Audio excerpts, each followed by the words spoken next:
Most welcome.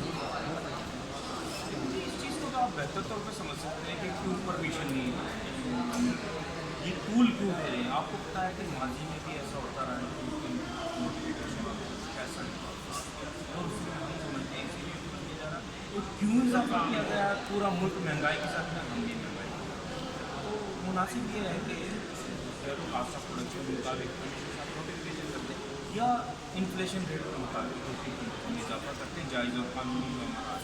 جب انہوں نے نہیں کیا 6 ماہ تک ہم انہیں لکھتے رہے 12 میٹنگ کرتے رہے تو ہم مجبور ہو گئے. لیکن یہ ہم نے دوسری مرتبہ چاہا کہ اس سے پہلے رمضان المبارک میں اضافہ کر کے ہم واپس لے چکے ہیں. رمضان المبارک کے احترام میں تو بہت ضروری ہے کہ کمیشن صاحب میک اپ پہ کوئی فون کر کے جاری کیا. اگر انہوں نے نہیں کیا تو مزید ہم 15 روپے کا اور اس میں